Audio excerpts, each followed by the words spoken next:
están en la línea de una apertura para garantizar una nueva normativa.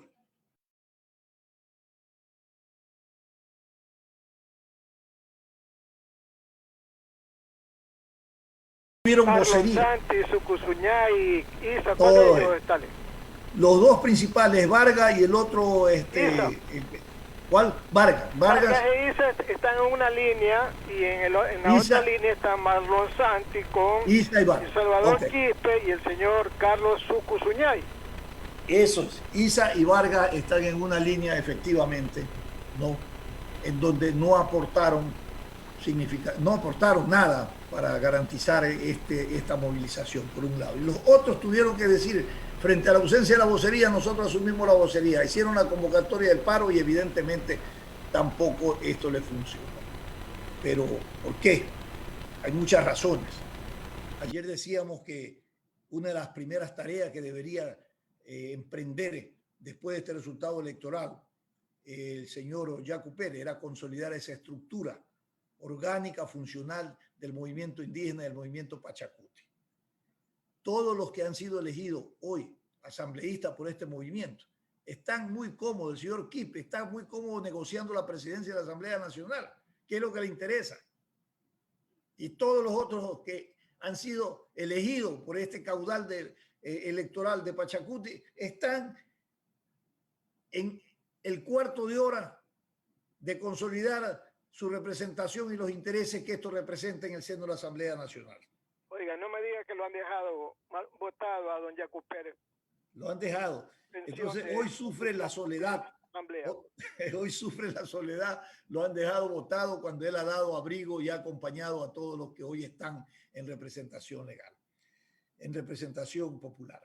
Ahora. Que le faltan votos, Stalin. Claro, claro. Le faltan votos. Con la ID, Pachacuti tiene 47 votos, le faltan 23 votos, pues, Stalin. Sí, pero inclusive lo del AID, han dicho que eso no está consolidado, que son conversaciones que no están dentro de la estructura de la decisión orgánica del partido. Entonces, parecía raro eso, oiga. Está rarísimo porque es evidente que a estas alturas, Pachacuti debería ya haber consolidado toda esta negociación, porque también la presión social estaba también, de alguna manera, iba a beneficiar a esa negociación. Sin embargo, ¿por qué? Porque creo tendría que, si hay una presión social eminente que ponga un pronunciamiento más que administrativo político, más que contencioso administrativo político por parte de los contenciosos, es evidente que tenía que sentarse de cualquier manera a negociar con estas fuerzas disímiles. Ahora, este efecto de debilidad que un poco se va viendo y de ruptura de este movimiento realmente no los ayuda, no los ayuda, porque ahí, como está dividido el movimiento, unos quieren ir en alianza con unos y otros quieren ir en alianza con otros. Y usted sabe a qué me refiero. Ahí está esa tendencia radical de la ultraizquierda en el movimiento, los mariatiguistas, en el movimiento indígena, que están siempre orientados a ir con la revolución ciudadana. Y otros no, otros que tienen que ir más o menos con sus aliados socialdemócratas, gente de izquierda, y que por allí buscarían una alianza. Sin embargo, este tema de las alianzas en la Asamblea está con pronóstico reservado, mi querido Alcide. Hay que ver cómo avanza esta situación y definitivamente cuál es el pronunciamiento de lo contencioso electoral. Porque después de ese pronunciamiento se termina la rabia, ¿o no? Vea, Stalin. Ya no creo que le quedan otros recursos después de ese pronunciamiento a la Corte, a lo contencioso electoral. Siga. Mire, Stalin, hagamos escenarios en cuanto a la elección del presidente de la Asamblea, ¿verdad? UNES tiene 48, Pachacuti 27 y de 18. Ahí son entre 27 y 18, 45, o sea, le faltan 25. ¿De dónde los consigue? ¿Los conseguirá de UNES? Porque mire, probablemente Pirina Correa puede ser la presidenta de la Asamblea, porque es la más votada, etcétera. Pero yo no sé si el gobierno, eventualmente de Arauz, pueda entregar, pues, en bandeja de plata la presidencia de la Asamblea a la alianza Pachacuti Izquierda Democrática, para poder tener más de los 70 votos y ganar las elecciones presidenciales de la Asamblea. Ahora, por el otro lado, si se va por el Partido Social Cristiano, ¿habrá apoyo social cristiano para la ID y para Pachacuti? Sí, yo creo que lo más probable es eso. Punto suspensivo. ¿Habrá apoyo de los 12 de Creo para esta alianza ID Pachacuti? Puntos suspensivos. Aquí está un asunto clave, la presidencia de la Asamblea, Stalin. Esa es la clave. Pero ¿cuál es la clave? ¿Cuál es el asunto clave en la política y en el seno de la Asamblea Nacional? Es que efectivamente todos estamos cuantificando la opción para las dignidades, pero no trabajamos ni elaboramos una agenda parlamentaria, una agenda de la Asamblea, una agenda no solamente para las dignidades, esa agenda de designación de dignidades tiene que estar condicionada a una agenda parlamentaria, Alcides. 4 o 5 puntos fundamentales que de primera, cualquiera que sea esa mayoría y cualquiera que se lleve la presidencia, tiene que inmediatamente acometer de leyes importantes y trascendentes que no se han aprobado, que están esperando y que prácticamente han pasado mucho tiempo dentro de la Asamblea. Pero no existe. Usted ha escuchado hablar a un grupo, a un bloque que diga, esta es mi propuesta de agenda parlamentaria. ¿Ha escuchado usted así de eso? Solamente por ahí andan diciendo que apenas lleguen a la Asamblea van a derogar la ley de apoyo humanitario. Esa es la única referencia que yo he escuchado. Y si es que esta ley que respalda la dolarización, por A o B motivo y circunstancias, llega a la nueva Asamblea, ahí también la van a rechazar los que están en esa línea. Eso es lo que se ha dicho, nada más. De Entonces ahí para usted, allá, silencio en la tumba. Claro, usted solo en esas 2 leyes que anota, hay una carga ideológica y política para lograr consenso. Esas 2 leyes le interesa que no se apruebe. ¿Cómo lograr esos consensos? En esas posiciones rígidas, antagónicas. Yo creo que tiene que haber un tercer legítimo contradictor, que es desde otra fuente, desde la sociedad civil también, pueda argumentar y decirle, señores, en el seno de la Asamblea aquí hay estos puntos y estos temas que deberían conocerse, que deberían tratarse, que deberían someterse a consenso. Yo creo que esa es la exigibilidad que hoy debemos de imponer los ciudadanos a la Asamblea Nacional. Porque hasta cuándo estamos contando el descarado oportunismo de cada uno de quienes están en la Asamblea y de los bloques que quieren acaparar para monopolizar las decisiones, no solamente por la tiranía de la mayoría, sino por las decisiones mayoritarias que puedan tener para aprobar leyes en función de sus intereses y no en función de los intereses del país. Teresa. Sí. Yo creo que el rescatar lo que usted decía, sociólogo, ¿no? Y la falta de agenda con la que va la nueva asamblea. Si vamos así, va a cometer la asamblea los mismos errores que la que se está despidiendo ya. Y se va a despedir además con el mismo bajo nivel de credibilidad, la poca confianza, la mala imagen que está teniendo. Creo que la nueva asamblea tiene el reto de tratar de recuperar en algo, de mejorar la imagen, quien sea presidente o presidenta de esa asamblea. Ese es el principal reto. Debería ser elegido en función de sus capacidades para crear unidad, para consolidar una sola agenda, para unificar esfuerzos y para mejorar la imagen de esto, porque finalmente quien se está echando la soga al cuello son los mismos asambleístas si siguen actuando solamente para defender los intereses partidistas y no para consolidar una agenda de interés nacional. Muy bien.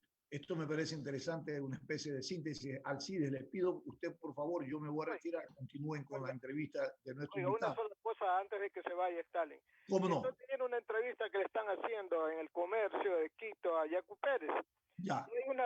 Hay un detalle que la verdad que me sorprende, porque hay una pregunta que dice, le pregunta el periodista Jorge Imbaquingo, gran amigo mío, a Yacu Pérez, le pregunta, ¿en la asamblea se dan oposición? Y él responde, ojalá desde el Parlamento podamos articular leyes anti-extractivistas que no benefician solamente a los sectores que monopolizan estas áreas, etcétera, etcétera, etcétera. ¿Qué no va a entender Stalin? Que el señor Yacu Pérez ya se siente derrotado, pues. Porque si a mí me hacen una pregunta, ¿verdad? En la asamblea serán oposición. Yo le respondo, señor, yo voy a ser el presidente de la República, ¿yo por qué voy a hacer mi oposición? Eso es lo que tenía que haber preguntado Yacu Pérez. Con esa respuesta que le estoy leyendo, le estoy dando a conocer, Yacu Pérez se declara vencedor sin que haya previamente terminado la contienda, pues oiga. Se declara vencido. Vencido, claro, no vencedor, vencido. Sí, gracias por la corrección. Vencido, pues. O sea, mentalmente ya está pensando una cosa y corporalmente piensa de otra manera, porque corporalmente usted sabe que los mensajes son distintos a veces a las palabras, ¿verdad? Entonces, él piensa de una manera, pero habla de otra, pues.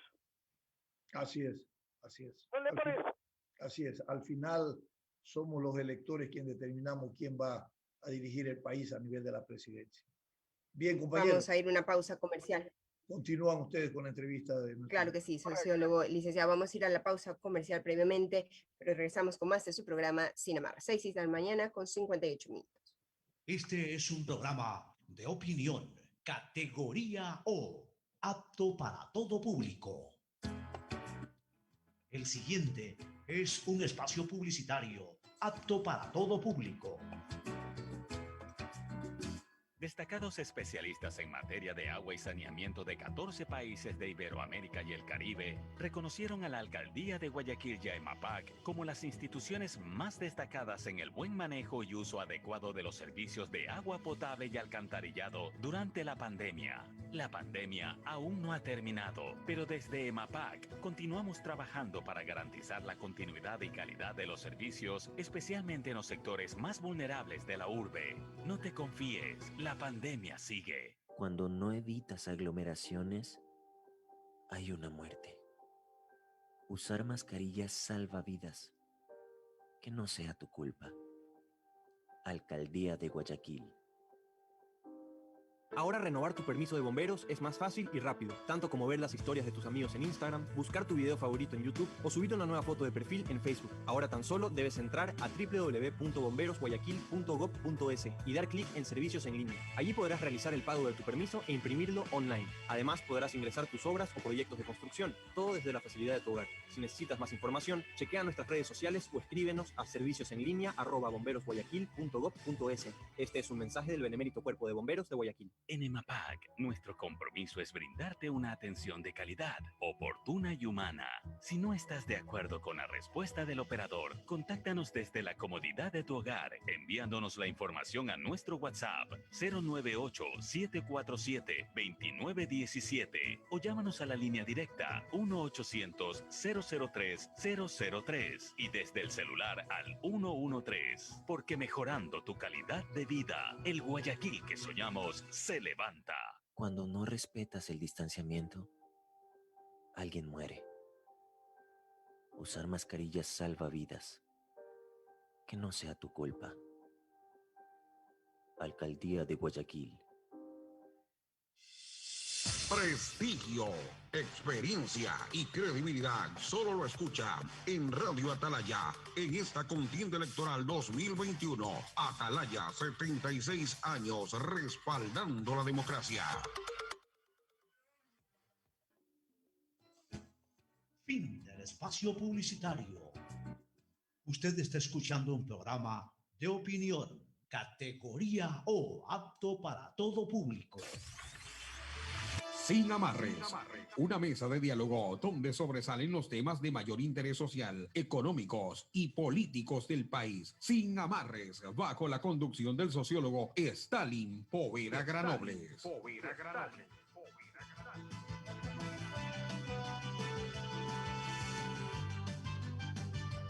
7 de la mañana y 1 minuto, 7 y 1 minuto de la mañana. Gracias por continuar en compañía de su programa Sin Amarras. Dentro de breves minutos estamos ya esperando la conexión con nuestro invitado el día de hoy, que es precisamente uno de los asambleístas electos por Pachacutic, quien estará junto a nosotros, el doctor Ricardo Vanegas, asambleísta nacional electo por Pachacutic. Mientras tanto, licenciado, continuemos con el análisis de los temas de interés nacional. dejar de tocar el tema de las vacunas, ¿verdad? Porque cada día se están revelando nuevas situaciones. Ayer escuchaba al candidato presidencial Guillermo Lasso decir que había mantenido un diálogo telefónico con el presidente de Chile, Sebastián Piñera, y que este le había dicho que desde el mes de agosto del año pasado, ¿verdad?, él había empezado a buscar vacunas en el mundo y que las logró ubicar y las logró comprar pagando una diferencia. O sea, si hay un precio de una vacuna, por decir Pfizer, que es la que nosotros estamos en este momento comprando, ¿verdad?, tiene un precio de $19, tiene una efectividad del 95%. Nosotros también han anunciado el gobierno que va a comprar vacunas de AstraZeneca, de Oxford, que tiene una efectividad que ya subió porque estaba en el 70% y ahora está en el 82%, y tiene un costo de entre $4 y $8. El asunto es que este asunto de la compra de las vacunas es un tema de negocios también, aparte de salud. Porque aquí los laboratorios, si bien han dicho que solo le venden a los estados, a los gobiernos, ¿verdad?, hay muchos estados que saben que esto es un negocio, aparte del tema de la salud, como digo, esto es un negocio de comprar vacunas. Y uno tiene que, con el dinero, que es el que habla y manda, buscar tempranamente las mismas. Eso pasó con Israel, que es uno de los países que tiene la mayor cantidad de vacunados en el mundo, Reino Unido también, Estados Unidos, por supuesto. Y ahí viene el otro problema. El dinero que tienen las grandes potencias les da esa opción para poder comprar vacunas. En primer lugar, porque ellos tienen los laboratorios ahí mismo, en Estados Unidos, la Pfizer, en el Reino Unido, AstraZeneca, en Estados Unidos Moderna también, que tiene una buena vacuna, y las chinas, ¿verdad?, Sinopharm, Sanofi, y la rusa Covivac también, pues se las está aplicando en Argentina, en Chile, en México, etcétera. Entonces, aquí viene el problema. Los países pobres o medianamente pobres que no tienen el dinero suficiente para comprar vacunas están relegados. Están relegados primero porque no tienen dinero, pero segundo por la gestión propiamente de los estados, de los gobernantes, ¿verdad?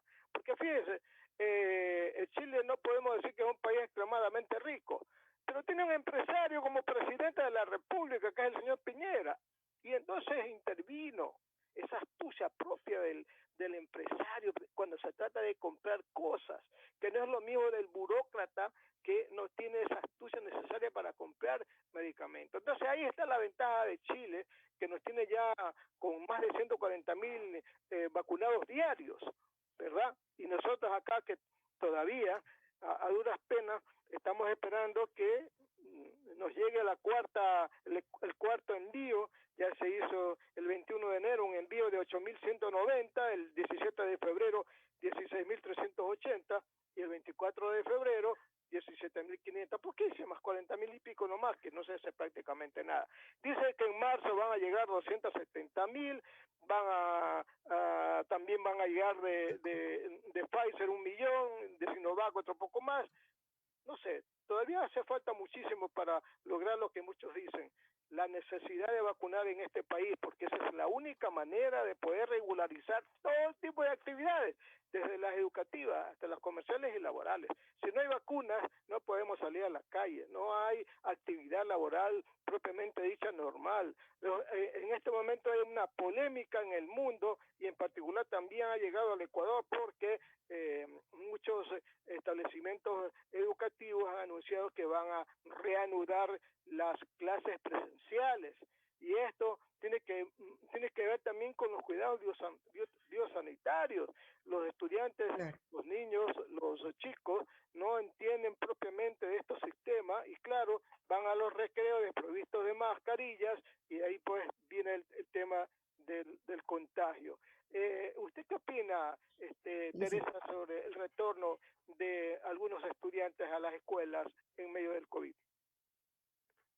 Bueno, yo hay que ver dos aspectos, ¿no? En el tema de salud, yo creo que no es favorable salud física, digamos, del contagio, porque los niños son niños, toman agua del mismo termo, compiten entre sí, se sacan las mascarillas y en casa o cuando sale uno a las calles es difícil mantener el cuidado, peor estando solos, podría ser muchísimo más complicado.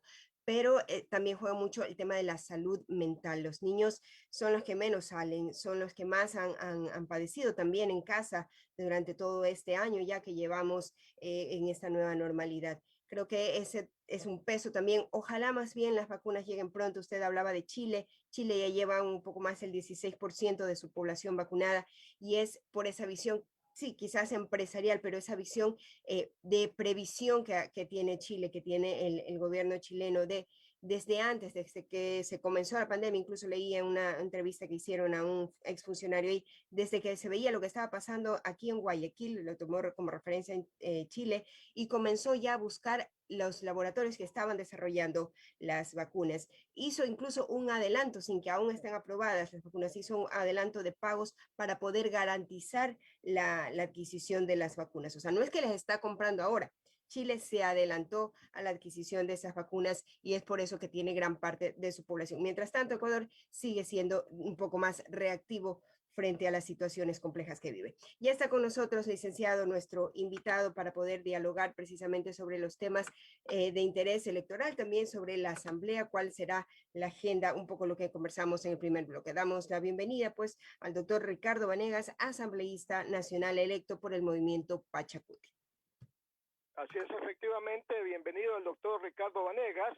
Él fue electo asambleísta nacional por el movimiento Pachacuti, que en este momento, doctor, ¿cómo ve cuál es su visión de lo que está pasando en el país desde el punto de vista del proceso electoral en lo que tiene que ver con el recuento de los votos y de las urnas, el reclamo del candidato Yacu Pérez, algunas movilizaciones y anuncios de paro? ¿Cuál es su análisis? Buenos días, doctor.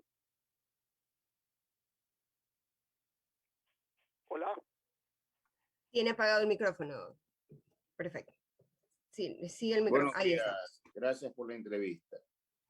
Señalo que el reclamo que está haciendo el candidato Yacu Pérez es apegado a derecho, es además justo, porque se ha venido señalando que en el Ecuador todo proceso electoral, como manda la Constitución, debe cumplir con los principios de transparencia, de publicidad y de confrontación.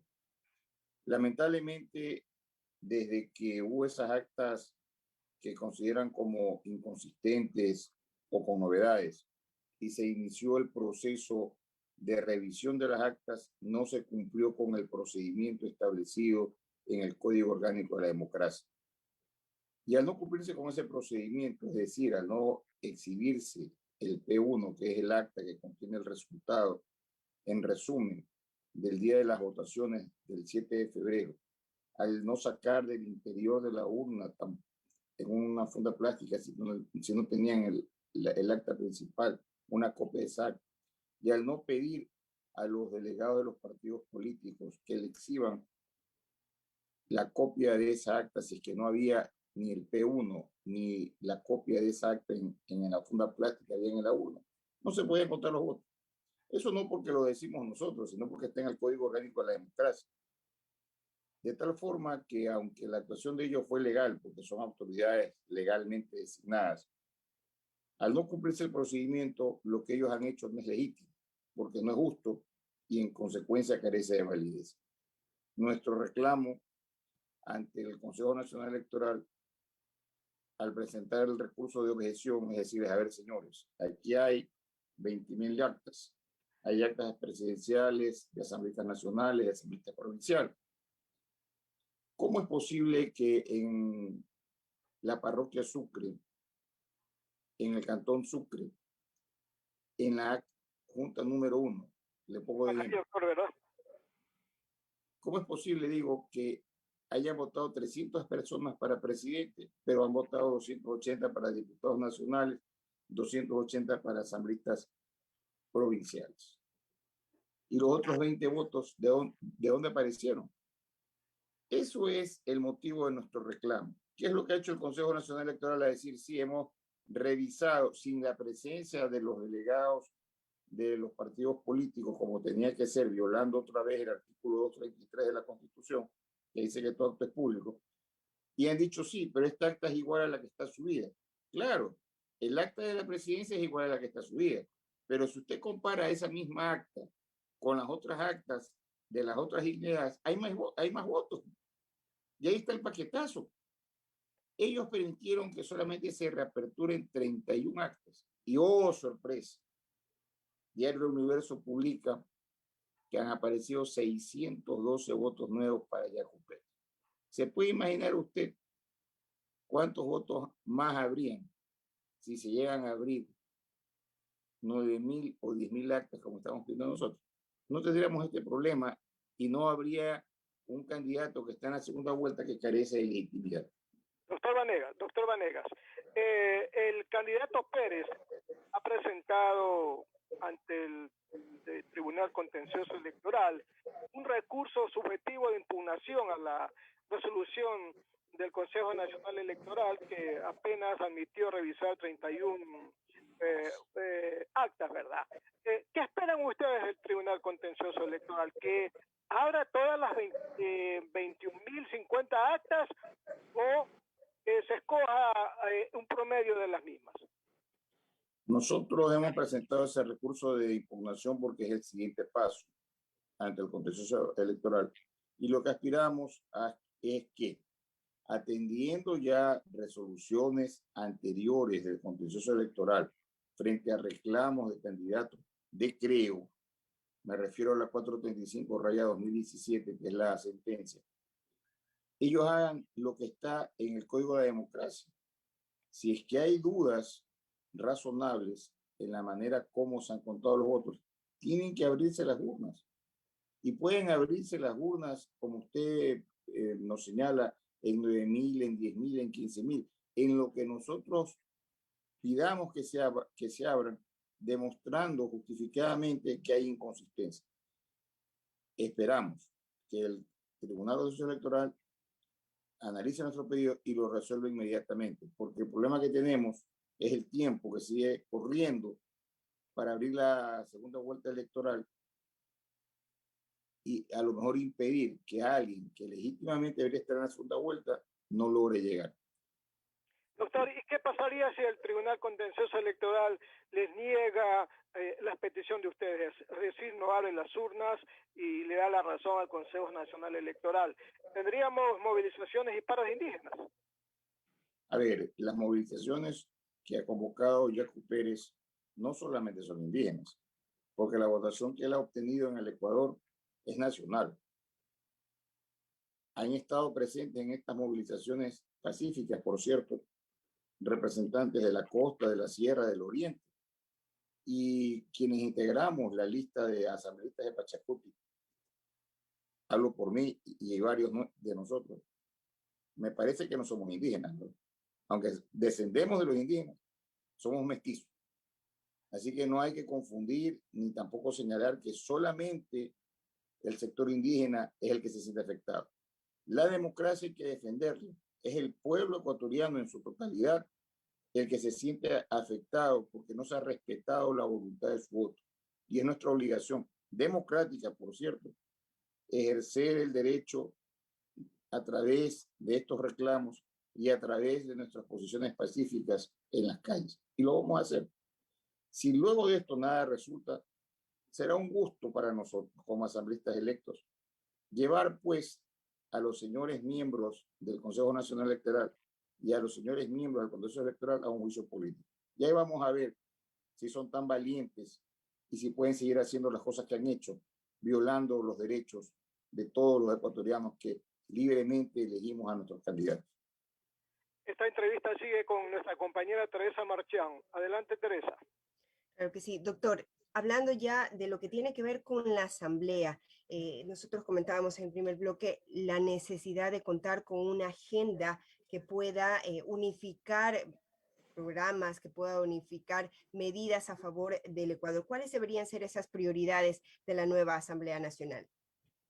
Mire, Primero, yo al menos como asambleísta tengo que entrar a pedir que se revisen todas las leyes, reglamentos y disposiciones administrativas confusas que existen y que permiten que el sistema penitenciario en el Ecuador sea una cosa atroz.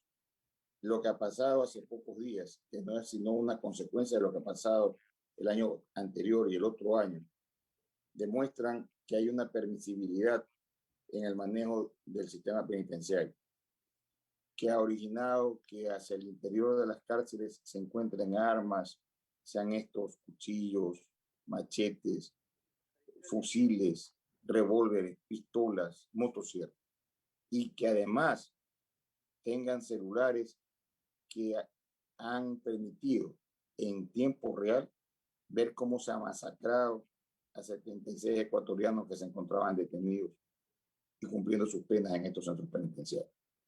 Esto es una cosa de mucha alarma. Y ese es un tema que yo tengo que efectivamente como asambleísta y como criminólogo que soy, pedir que se reforme. La segunda cosa es las medidas cautelares. En el Ecuador no pueden seguir existiendo medidas como estas que permiten a los grandes, o digamos así, a los delincuentes dorados, contar con grilletes, con arrestos domiciliarios o con presentación en las cárceles, en la fiscalía y en la policía y en los juzgados. Y con esas medidas, estos señores se quitan el billete y se van fuera del país. Van caminando hasta las embajadas y evaden la justicia. O dicen que están enfermos de algo y sin embargo aparecen en videos totalmente en una actitud sana. Esto es un insulto a la credibilidad del funcionamiento de la función judicial en el pueblo ecuatoriano. El pobre no tiene ese beneficio y eso tiene que acabarse. Esas medidas cautelares deben ser revisadas y deben ser suprimidas.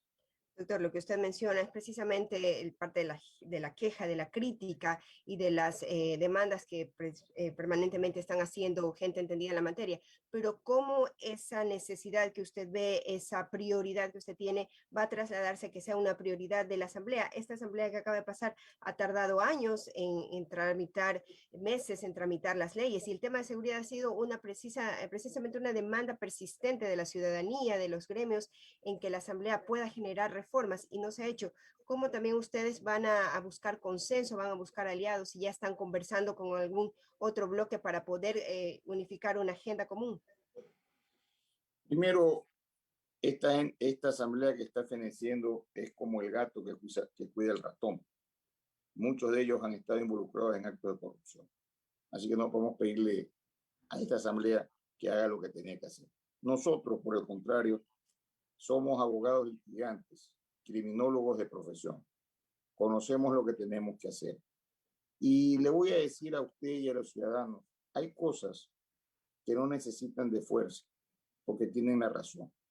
Y espero que los demás bloques legislativos y asambleístas, frente a la razón, no estén procurando otro tipo de beneficios por votar. La razón no necesita de fuerza. Fuera de la agenda legislativa, que los bloques estamos obligados a consensuar y a conversar en beneficio de los derechos de los ecuatorianos, tenga la seguridad que al menos yo y quienes conformamos el bloque de Pachacuti no seremos silenciados a costa de algo por nuestro voto. La honestidad tiene que primar. El país necesita de valores que tienen que ser dados por asambleístas que cambien esa imagen que tenemos todos. Y quede claro, la asamblea no me va a dar prestigio a mí. Mi presencia va a dar prestigio a la asamblea. Yo he llevado una vida de servicio a la comunidad a nivel nacional y no voy a arriesgarme por una tontería a esta edad de mi vida. 7:21, continuamos, licenciado, con el diálogo. Gracias. Estamos dialogando con el doctor Ricardo Vanegas, asambleísta nacional electo por Pachacutic, en este programa Sin Amarres de Radio Atalaya. Doctor, ratifíquenos algo, porque se dijo que ustedes como Pachacutic, que tienen ya pues 27 asambleístas para las sesiones que van a empezar el 14 de mayo, ya habrían buscado Lo que sí le puedo decir es que quienes conformábamos el bloque de asambleístas de Pachacuti obedecemos a disposiciones del Consejo Nacional Político de Pachacuti, no de la CONAIE. Finalmente, doctor, se habla que para la próxima periodo legislativo se habla de la derogatoria por parte del grupo de los correístas de la ley de apoyo humanitaria, ¿verdad? Que quieren eliminarla por algunos motivos. ¿Ustedes tienen alguna idea sobre esta propuesta o ustedes creen que no es necesario eliminar esta ley de apoyo humanitario? No conozco de la propuesta de los asambleístas de UNES, no tengo conocimiento. Doctor, finalmente, sobre este proyecto de ley que por segunda vez la Asamblea lo acaba de desechar, propuesta del gobierno para defender la dolarización, ¿qué le parece? El proyecto de ley para defender la dolarización. Claro, exacto. Acaba ayer el CAL de decir que algunos contenidos de ese proyecto es inconstitucional, lo va a devolver por segunda ocasión al Ejecutivo, y yo le quisiera preguntar qué le parece este proyecto de defensa de la dolarización. Ese es el contenido en términos generales, doctor. Sí, no quisiera opinar sobre ese tema tampoco porque no lo conozco el proyecto, no he tenido oportunidad de revisarlo. Permítame primero leerlo para poder dar una opinión. Muy bien, doctor, le agradecemos mucho por haber estado con nosotros. Fue el doctor Ricardo Vanegas, asambleísta nacional electo por Pachacuti. Estimada Teresa. Gracias, doctor, por haber estado con nosotros. Sobre todo, gracias a nuestros oyentes por habernos acompañado en su programa Sin Amarras. Los dejamos en sintonía de Radio Atalaya y nos encontramos el día de mañana. Que tengan un excelente día. Muchas gracias. Sin Amarres, una mesa de diálogo donde sobresalen los temas de mayor interés social, económicos y políticos del país.